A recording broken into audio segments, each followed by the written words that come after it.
My name is Olivia Bennett, and I'm 31 years old.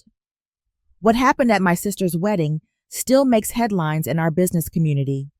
Picture this: 200 guests in a grand ballroom, my mother's hand connecting with my face so hard my diamond earring flew across the marble floor. The reason? I refused to hand over the keys to my $2 million penthouse right there during the reception speeches. But here's what nobody expected. When the CEO of one of the city's largest investment firms walked through those ballroom doors an hour later, my mother's scream could be heard 3 floors up. The man who entered wasn't just any CEO. He controlled 40% of my father's company, and he had something very specific to say about what he just witnessed on a live stream. Before we dive into this story, please take a moment to like and subscribe, but only if you genuinely enjoy stories about standing your ground. Where are you watching from? Drop your location and local time in the comments below. Let me take you back to that morning when I thought I was just attending my little sister's perfect wedding.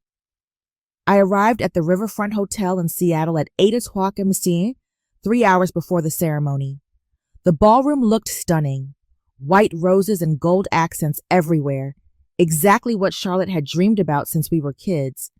I'd contributed $50,000 to make this day perfect for her, though nobody would ever mention that. "Olivia Sipnieli," my mother said, looking me up and down. "That dress, couldn't you have chosen something more feminine? You look like you're heading to a board meeting, not your sister's wedding." I smoothed down my navy silk dress. Elegant, appropriate, and yes, probably something I'd wear to the office. "Good morning to you too, Mom. Charlotte looks absolutely radiant in her gown," she continued, not even acknowledging my greeting. "A proper bride. You should see how she glows." The comparison wasn't new. For 31 years, I'd been the daughter who was too ambitious, too independent, too masculine in my choices. Charlotte was the princess, sweet, traditional, everything our parents wanted in a daughter. "Olivia, can you check the seating arrangements?" Dad called out. "But don't reorganize everything like you always do." I bit my tongue. The seating chart was a disaster, with divorced couples placed together and business rivals at the same table. But pointing that out would just make me the difficult one again. What they didn't know, what I'd never told them, was that I wasn't just some middle manager at a random company. I was vice president of development at Bennett Capital, overseeing our entire Asia-Pacific expansion. But in this family, that achievement would somehow become another failing. Too career-focused, too independent, too much like the son they never had. "Of course, Dad," I said, keeping my voice level. "I'll make sure everything's perfect for Charlotte. Family comes first, Olivia," Dad said, appearing beside me as I adjusted a crooked centerpiece.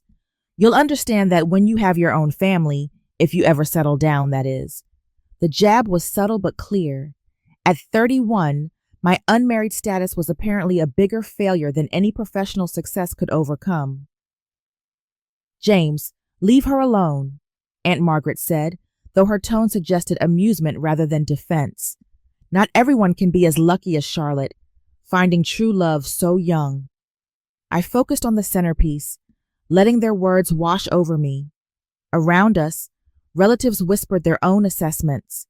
Still no ring on Olivia's finger. All that time in the city, you'd think she'd have met someone. "Poor Susan. At least she has Charlotte giving her grandchildren soon." My cousin Ethan smirked from across the room.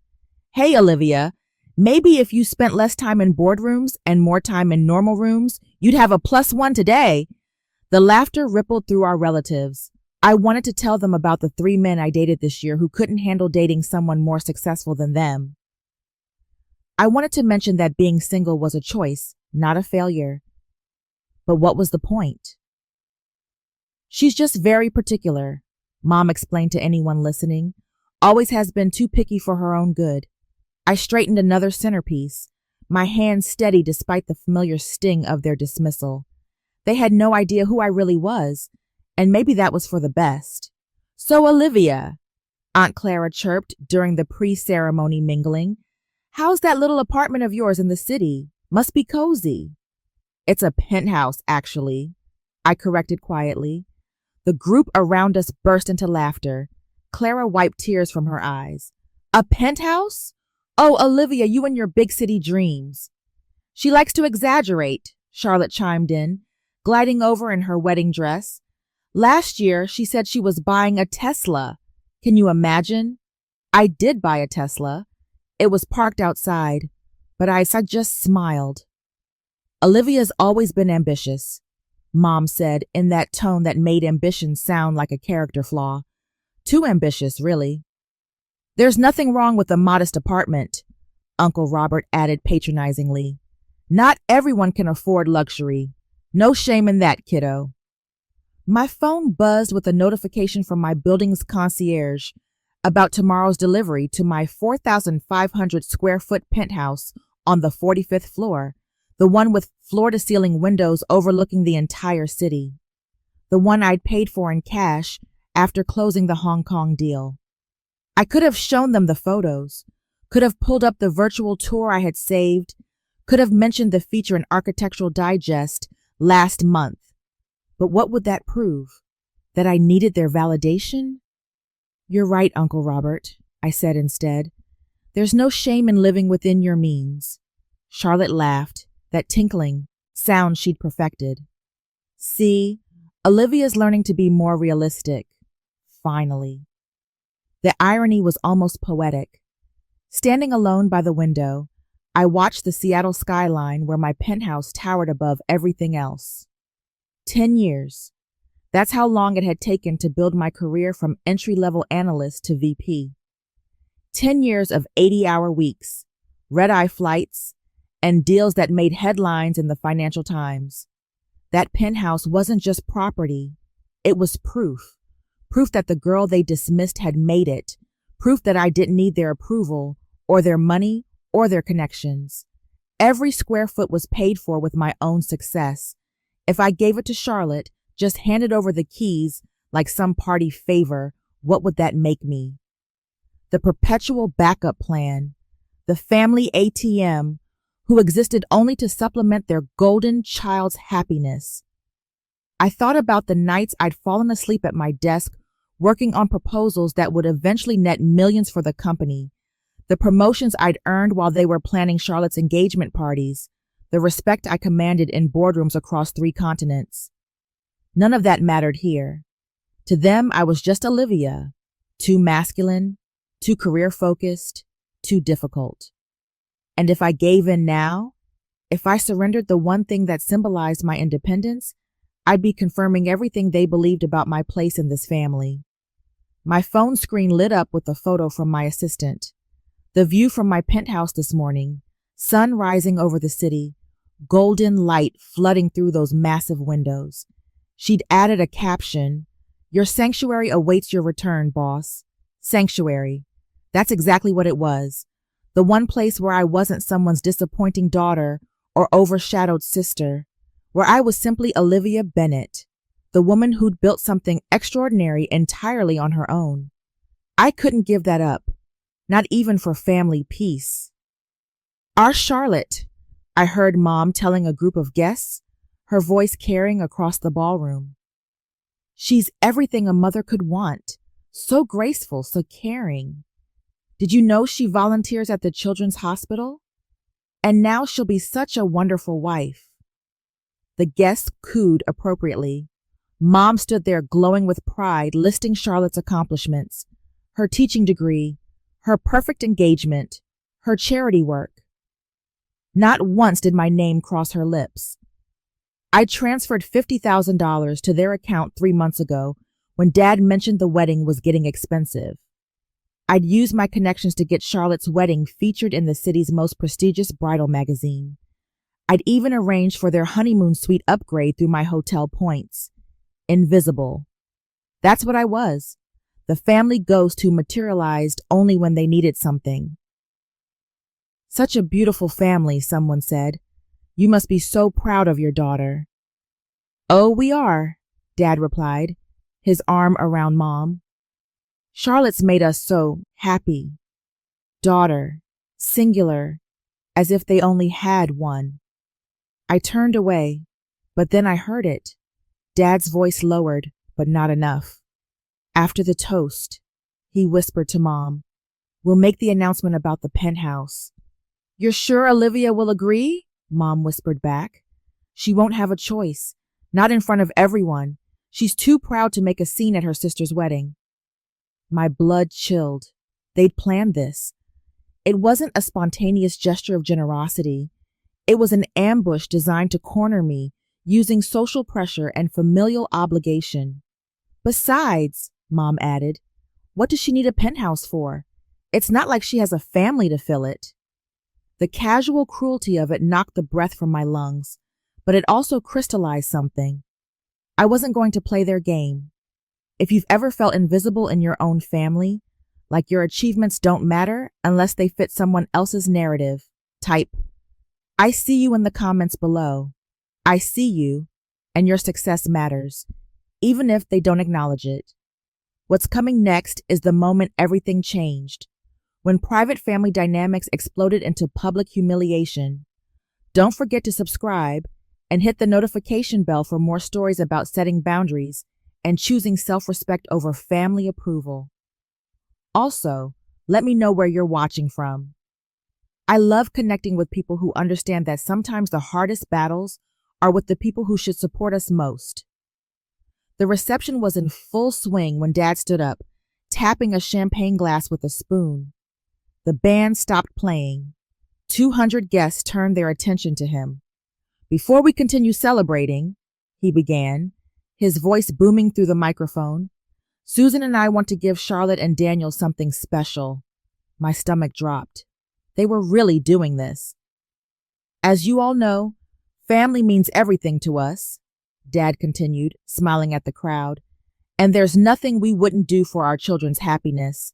Children, plural, but his eyes were fixed on Charlotte. "That's why we're thrilled to announce that Olivia has graciously agreed to give Charlotte her city penthouse as a wedding gift." The room erupted in applause. Charlotte pressed her hands to her chest in practiced surprise, though the slight smile playing at her lips told me she'd known all along. Daniel wrapped his arm around her, grinning. "Oh my gosh, Olivia," Charlotte gushed into her own microphone. "Are you serious? The penthouse?" Every eye in the room turned to me. I stood frozen, champagne glass in hand, my mind racing. They'd orchestrated this perfectly. The announcement, Charlotte's response, the public setting that made refusal seem monstrous. "Olivia, come up here," Dad called out, waving me forward. "Let's have the whole family together for this special moment." The applause continued. People were smiling, nodding, some even wiping away tears at this beautiful gesture. I saw my boss's wife at table 12, 3 major clients at table 8, my entire professional network scattered throughout the room, all watching me, all expecting me to smile and play the generous sister. This wasn't just an ambush. It was a calculated assassination of my autonomy. I set down my champagne glass and stood slowly. The room fell silent, waiting. "I'm sorry, what?" My voice carried clearly without the microphone. Dad's smile faltered slightly. "Your penthouse, sweetheart, for Charlotte and Daniel." "This wasn't discussed with me," I said, keeping my tone level and professional. A ripple of whispers crossed the room. Dad's face reddened. "Don't be selfish on your sister's day," he said, still holding the microphone, ensuring everyone heard his words. "Dad, this is inappropriate. We can discuss this privately." "There's nothing to discuss." Mom grabbed the microphone from Dad. "It's a wedding gift from the family."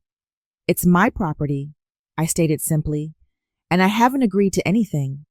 The whispers grew louder. I heard fragments. How could she? On her sister's wedding day. So selfish. Charlotte's eyes welled with perfectly timed tears. "Olivia, I thought you'd want me to be happy." "Your happiness doesn't require my home, Charlotte. It's just a property." "It's just a property," Dad boomed. You can buy another one. Then you buy her one, I replied. Gasps echoed through the ballroom. Someone at table 3 actually clutched their pearls. The wedding photographer kept shooting, his camera clicking rapidly. Olivia, please, Daniel interjected, trying to play peacemaker. We take such good care of it. I'm sure you would, but the penthouse is not available. Mom's face had turned an alarming shade of purple.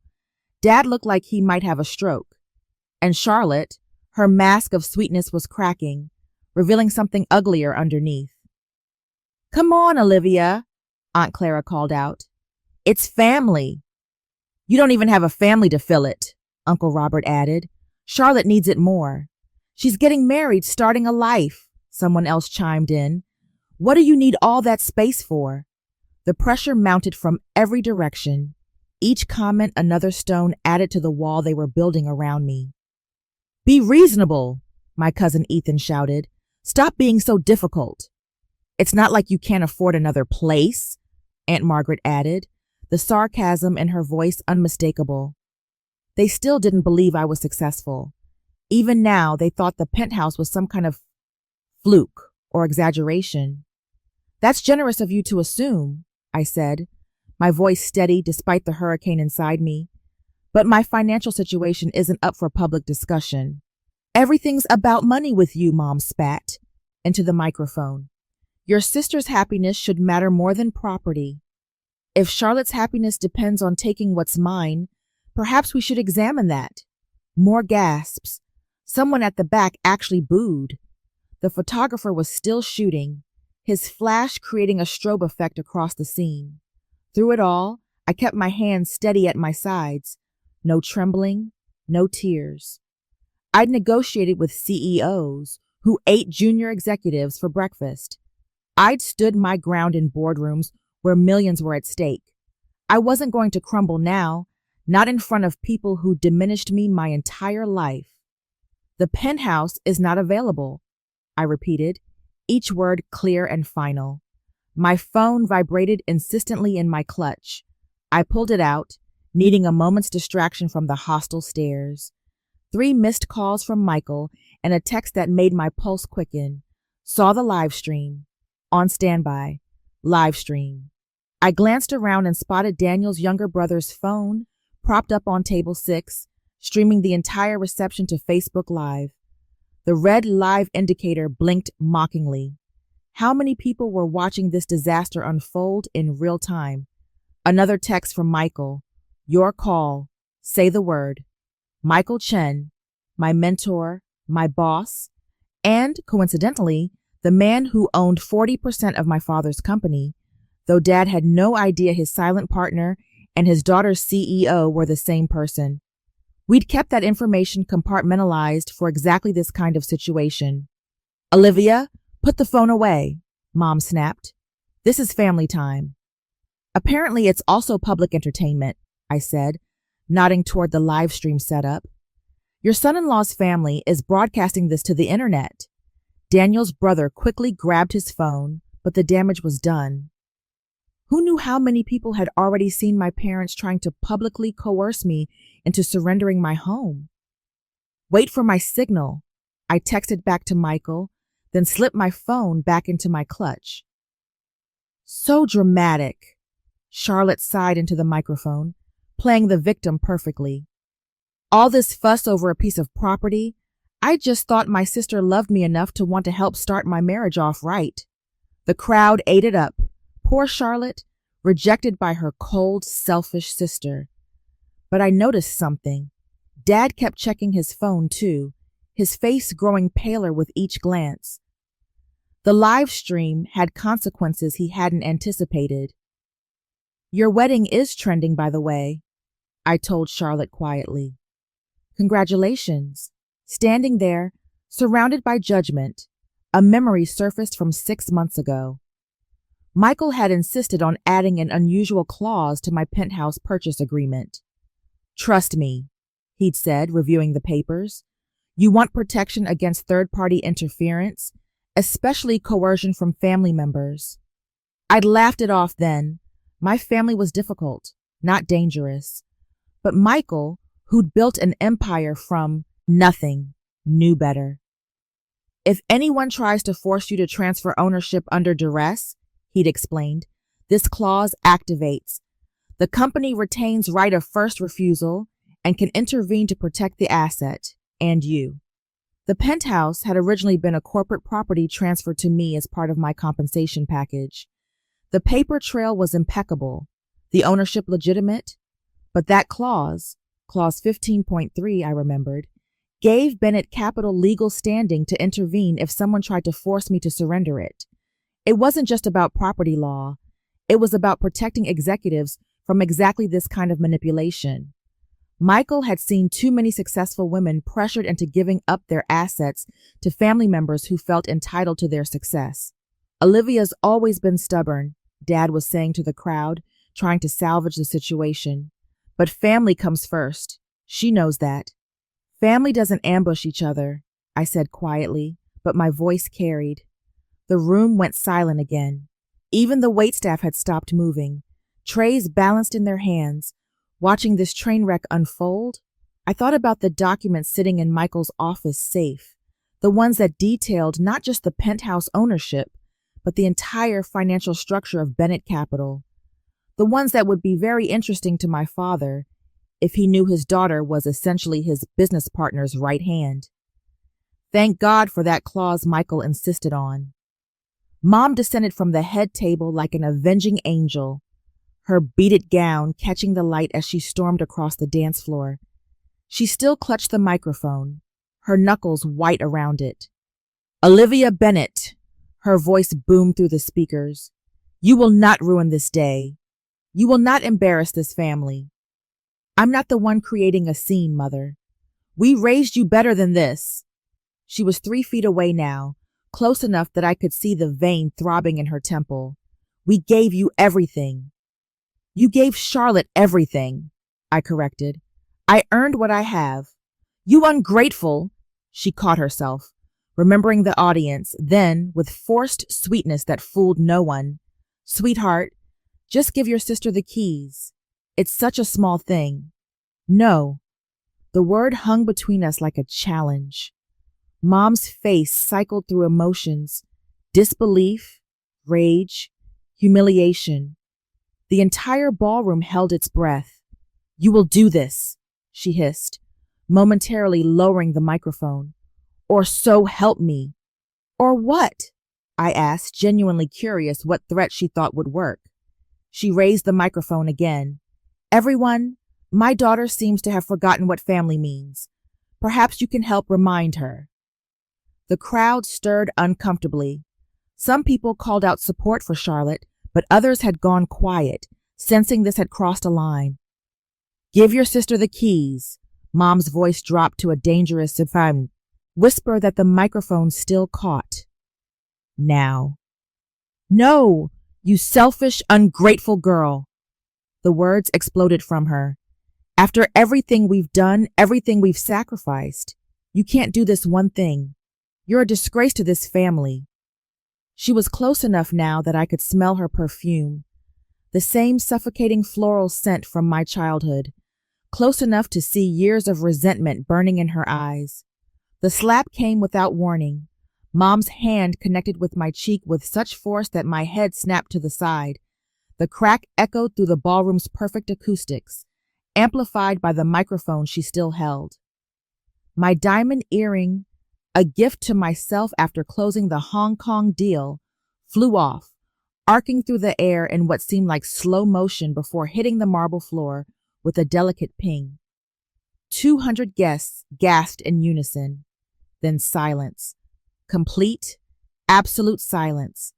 The kind that makes your ears ring, the kind that makes every heartbeat sound like thunder. I stood perfectly still, my cheek burning, feeling the heat spread across my face. The photographer's camera had stopped clicking. The waitstaff stood frozen. Even the children at table 15 had gone quiet. Mom's hand remained suspended in the air, as if she couldn't quite believe what she'd done. The microphone in her other hand picked up her ragged breathing. I could see everything reflected in the mirrored walls. My reddening cheek, Mom's shocked face, Dad half standing from his chair, Charlotte with her hands pressed to her mouth in what might have been genuine surprise.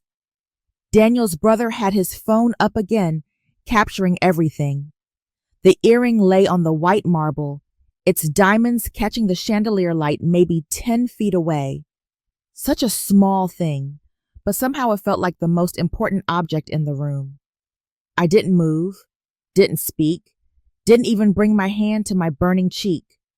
I just stood there, letting the silence say everything that needed to be said. Slowly, deliberately, I walked to where my earring lay on the marble floor. My heels clicked in the silence, each step echoing through the ballroom. I bent down, picked up the earring, and carefully put it back on. The simple action took maybe 30 seconds. It felt like 30 years. I straightened, smoothed my dress, and looked directly at my mother. She'd lowered her hand, but still gripped the microphone, her face a mixture of defiance and dawning horror. "Excuse me," I said, my voice perfectly steady. Then I turned to the head table. "Congratulations, Charlotte. I hope your marriage brings you joy." I picked up my clutch from my table and walked toward the exit, not rushing, not running, just walking with the same measured pace I used when leaving board meetings. "Olivia!" Dad called out. "Olivia, wait!" I didn't stop, didn't turn around.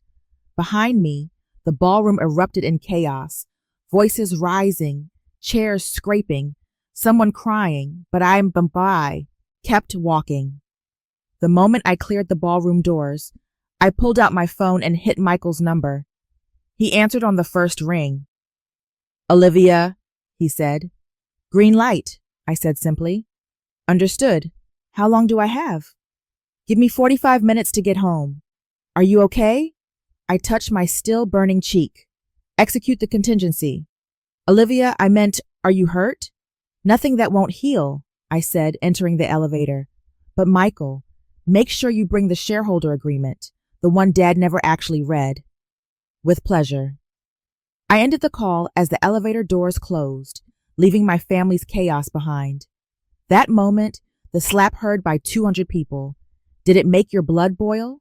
I know what it's like to be humiliated by the people who should protect you, but sometimes the best response isn't anger. It's strategic action.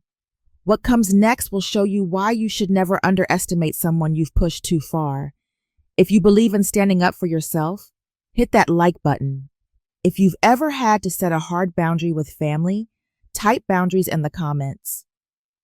The next part is where everything shifts, where the invisible daughter becomes the one holding all the cards. 45 minutes later, I was in my penthouse, ice pack against my cheek, when my phone buzzed with a text from Michael. "Entering the building now." I changed into jeans and a soft sweater. Armor wasn't needed anymore. The battle was already won. They just didn't know it yet. My phone lit up with notifications. Daniel's brother's live stream had been shared over 500 times. The slap was already a gif. But I didn't care about internet fame. I cared about what was happening in that ballroom right now. Michael texted again. Walking in. "James just saw me." I could picture it perfectly. Michael Chen, in his $10,000 Armani suit, walking into that ballroom with his signature confidence, 2 lawyers flanking him, briefcases in hand. The same Michael Chen, whose name appeared in Forbes, the same one my father had been desperately trying to schedule a meeting with for 6 months. Another text. "His face just went white. Then your mother is screaming." I walked to my floor-to-ceiling windows, looking out at the city lights. Somewhere down there, in that grand ballroom, my family was learning a lesson about consequences. My phone rang. An unknown number. "Hello, Olivia." It was Daniel's brother whispering. "You need to see this. Your dad looks like he's about to pass out. This Chinese guy in a suit just said your name and something about partnership agreements. Your mom literally screamed when she saw him. Who is this guy?" "Someone who believes in protecting his investments," I said. "Your dad keeps saying Mr. Chen over and over. Is this the Chen? The one who owns I have to go, I said, ending the call. The city sparkled below, peaceful and oblivious. But in that ballroom, an empire was shifting. My phone rang again. This time it was Michael. You're on speaker, he said. I'm here with your parents and their guests. I could hear the ballroom's stunned silence in the background. James, Michael's voice carried that CEO authority that made board members squirm. I need to clarify something for everyone present. Olivia Bennett is not just some employee at my company. She's our vice president of development, managing our entire Asia-Pacific expansion. I heard collective gasps through the phone. That's impossible, my father's voice, weak and confused. The Hong Kong deal that netted us $40 million, Olivia led that. The Tokyo office that's now our most profitable branch, Olivia built that from the ground up. The partnership with Samsung that your company desperately wanted a piece of, Olivia negotiated every detail. You're lying, Mom's voice, shrill and desperate. Mrs. Bennett, your daughter is one of the most valuable executives in this city. The penthouse you tried to take, it was part of her executive compensation package, a package that, I should mention, includes certain protections. What protections? Dad asked. The ones that activate when someone attempts to coerce her into surrendering corporate assets, which, according to the live stream that's now been viewed 20,000 times, is exactly what happened here tonight. 20,000 in less than an hour. Furthermore, Michael continued, as someone who owns 40% of your company, James, I'm deeply concerned about the judgment you've displayed tonight. Publicly attempting to steal from your own daughter, allowing your wife to assault her. This raises serious questions about your leadership. You can't, this is family business, Dad sputtered. The moment you made it public, you made it my business. Olivia, are you still there? I'm here, I said clearly. Would you like to press charges for assault? The ballroom held its breath. Let me explain something, Michael's voice continued through the speaker. That live stream shows clear assault and attempted coercion. This triggers clause 15.3 of our shareholder agreement, James, the one about moral turpitude and conduct unbecoming of leadership. What are you talking about? Dad's voice cracked. Page 47 of the agreement you signed 5 years ago. I can call an emergency board meeting within 24 hours. Given that I control 4% and the Jensen Trust controls another 15%, they're very interested in this situation, by the way. You do the math. I could hear papers rustling. Michael was laying out documents on the head table. This is extortion, Mom shrieked. No, Mrs. Bennett. Extortion was demanding your daughter's property in front of 200 witnesses. This is consequence management. Olivia, Dad's voice came through, pleading now. Tell him to stop. This is going too far. Too far, I finally spoke. Like slapping your daughter at a wedding wasn't too far? You can't destroy our family business over this. I'm not destroying anything, I said calmly.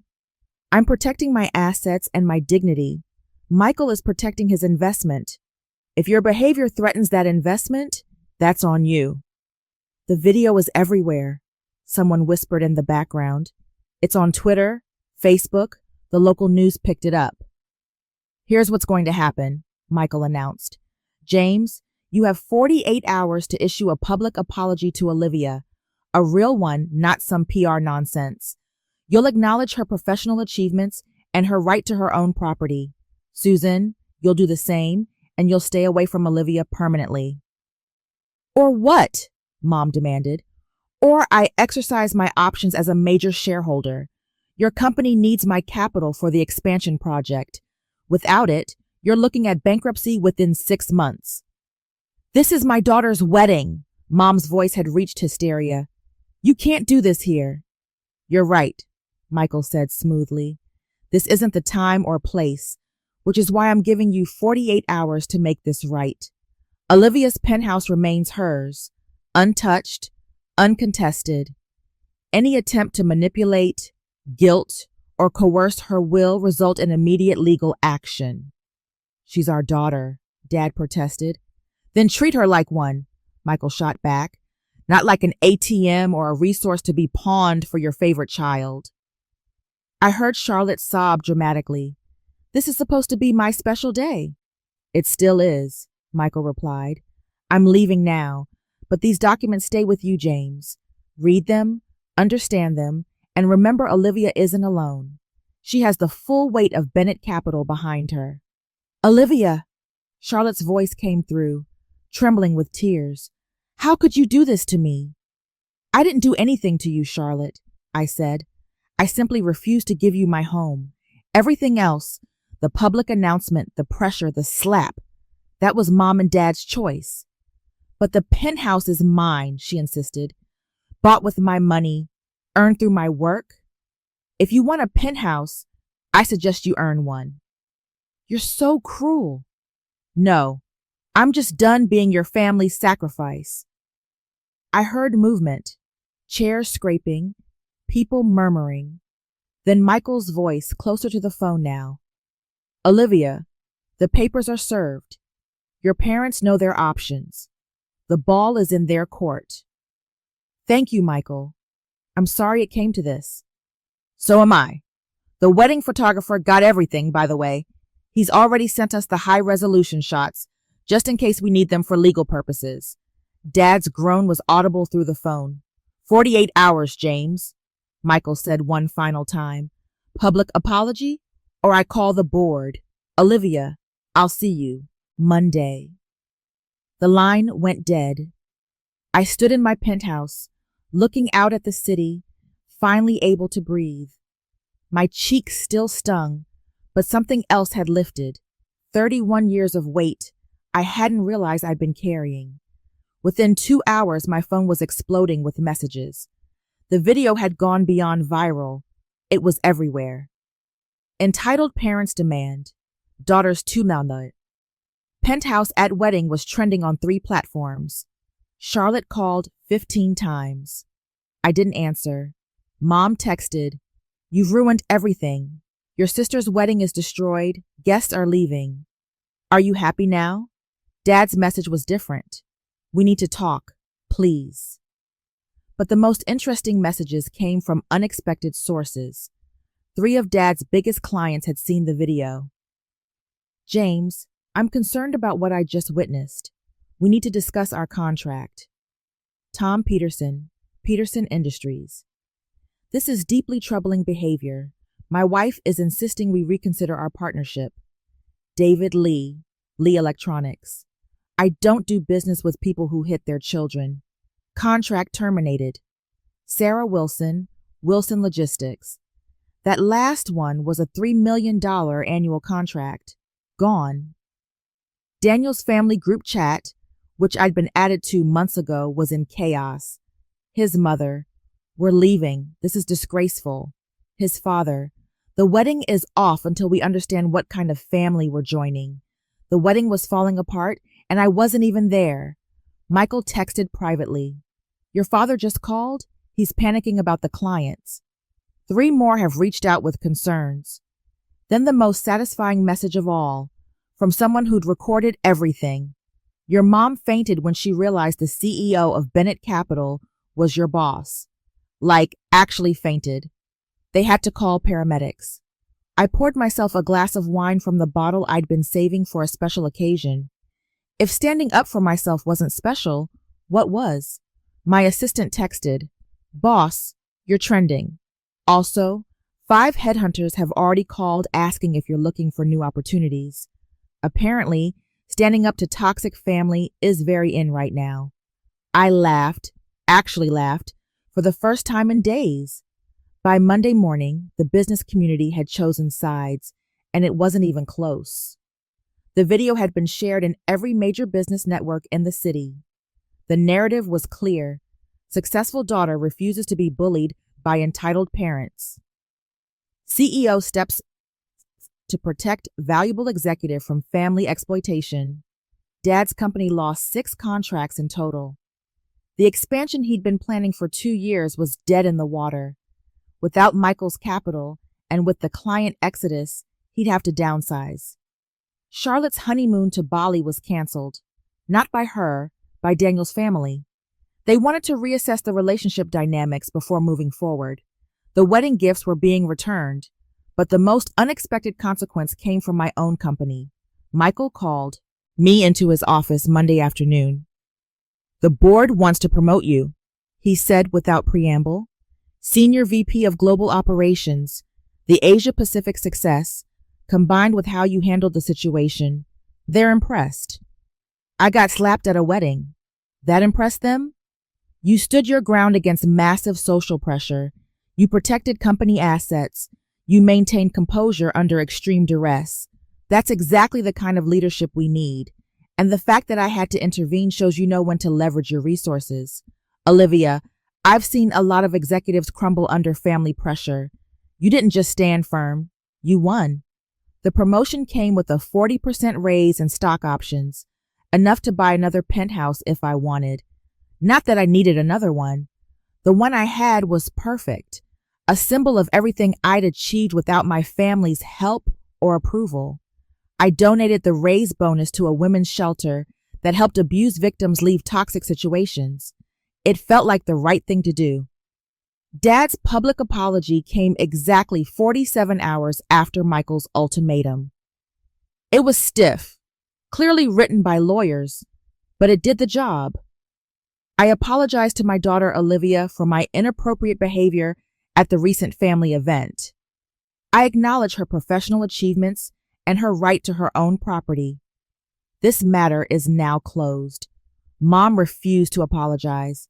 She went on a social media rant instead, calling me ungrateful, selfish, and corrupted by corporate culture. The rant was screenshot and shared thousands of times, usually with comments like, "I see where the problem started," and "narcissist mother spotted."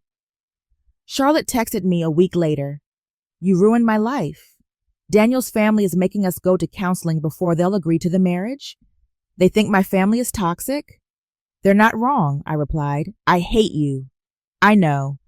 The extended family split into camps. Some sided with my parents, saying family should come first. Others reached out privately, sharing their own stories of being the scapegoat, the ATM, the one who was never good enough. Cousin Ethan messaged, "I'm sorry for what I said. I didn't know they treated you like that all the time." Aunt Margaret, "Your mother is my sister, but she was wrong. I'm proud of you for standing up." But the most surprising message came from Daniel. "I didn't know about the Penthouse ambush. I would have stopped it. Charlotte needs to grow up, and maybe this is the wake-up call she needs. I'm sorry about your mom hitting you.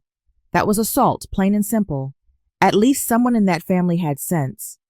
I changed the locks on my penthouse the next day. Building security was given a list of people who were permanently banned from the property. My parents' names were at the top. The doorman, Henry, who'd known me for 3 years, pulled me aside. "Miss Bennett, I saw the video. Good for you. My daughter went through something similar. Family isn't always family, you know." I knew. I blocked my immediate family on all social media platforms. No dramatic announcement, no explanation, just quiet removal of their access to my life. My work became my focus. The promotion meant managing teams across 12 countries. I threw myself into it, building something meaningful without the weight of family expectations. Michael became more than a boss. He became the mentor my father never was. "You know," he said over coffee one morning, "the best revenge is a life well lived without them." 3 months later, I got a text from an unknown number. It was a photo of Charlotte's wedding gift, the one I'd sent after everything calmed down, a certificate for 6 months of family therapy sessions. "This is insulting," the message read.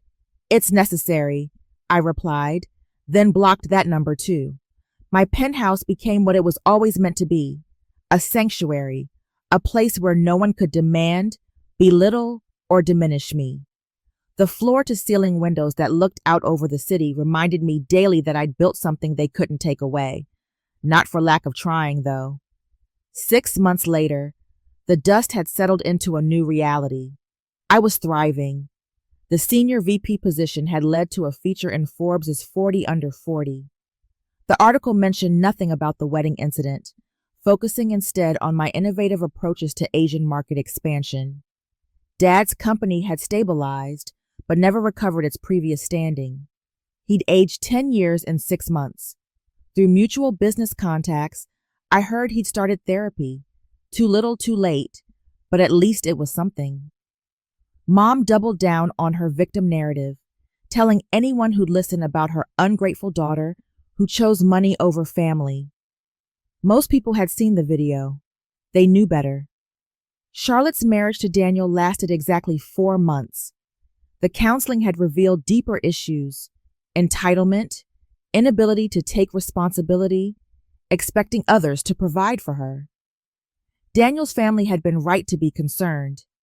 The divorce was quiet but final. She texted me once, "I hope you're happy. You got what you wanted. I got what I earned," I replied. There's a difference. The family I found at Bennett Capital became my real family.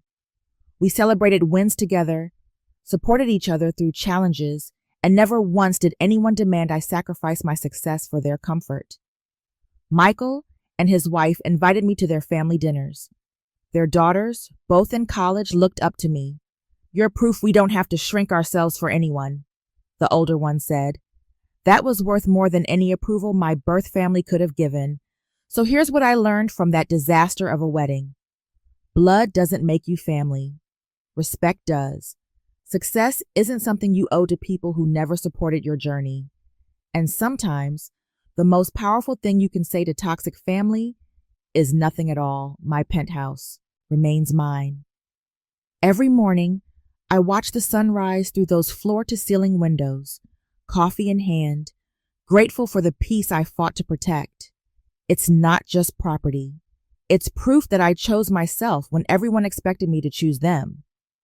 If you're struggling with family who demand more than they give, who take credit for successes they didn't support, who expect you to light yourself on fire to keep them warm, know this: your boundaries matter.